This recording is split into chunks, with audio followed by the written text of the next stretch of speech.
After marking my outside fabric, I'm going to go ahead and mark my inside fabric. And for the inside fabric, I need to cut one of the pocket, so just one. It doesn't need to be folded in half when I cut that one, but I do need to mark out at least one of these. And I need to cut two of the inside fabric of the main Chromebook case pattern so that I can do like the lining, like the inside, and then I can do this pocket and they'll match. This is going to be my inside fabric, so it'll have the pocket on the front and the inside of my bag. That's what I'm going to be using. And this is the pattern. These are the two patterns that I'm going to be marking.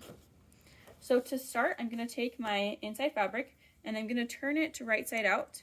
I will also pick a marking pencil. That's the color that stands out the most. So for me, that's going to be blue here. I'm going to choose blue. I'll take my fabric and I'm going to turn it so that it's right side out, but I want my fold and my selvages to be parallel. So I have my selvage here, and it is parallel to my fold up here. They should be parallel, not perpendicular. Parallel means two lines that touch, two lines that never touch, so as far as they go, they never touch. Perpendicular means two lines that cross.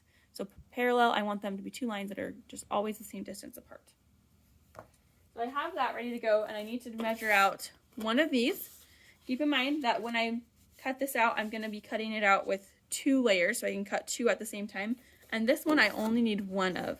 So I can even unfold this and trace it out if I need. And that's what I will probably do. So I'm going to go ahead and mark this one first. I need to make sure that this line here is parallel to my selvage and my fold. And I'm going to do that by using either measuring tapes or a ruler to measure the distance from the arrow to my selvage. That's 10 inches here, and then I'll do on the same thing on the right side. Arrow to my selvage is just a little off, so I'm going to pull that down so that it's 10 inches here as well. Once I have that all straightened out, I will use my little marking pencil, and you want to do it lightly. I'm going to do it a little bit more dark so that you can see it in the video. But I'm going to trace around my little template here, and then I have that marked. When I cut this out, I'm going to cut 2, and I'm going to zoom in just a little bit so you can see it better. Maybe. I don't know. It's kind of hard to tell, but right here there's some blue lines. When I cut this out, I'll cut 2 layers. So I'll be cutting 2 layers that are mirror images, so they have right sides together. My pocket piece, I only need 1 of. And I could put it up here and just cut 1 right there, or I could unfold it and put something up here. It depends on how much space you have. Most likely you do not have enough space up here to trace that. So what I'm actually going to do is unfold this. Later I have to fold it together again when I cut it. But I'm going to unfold this, and I'm going to put my pattern piece next to where I've already traced. It's not going to overlap because obviously I still need this. But I'm going to put it next to it.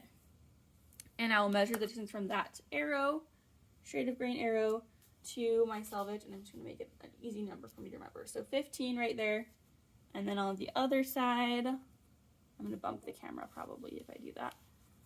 Let's see, 15 is right there. So once I have that all straightened out, I can go ahead and trace my pattern.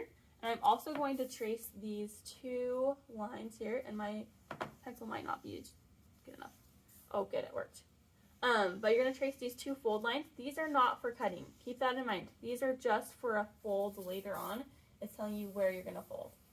So I'm tracing these. Going to do it light enough that it won't show through on the other side, but dark enough that you can see it. And it's not going to overlap with where I need to cut my outside. Keep in mind, this is also going to be cut clear on the other end, so I don't want it to overlap over there either, but it should be okay. After doing those 2 things, I've got my inside marked and I'm ready to move on.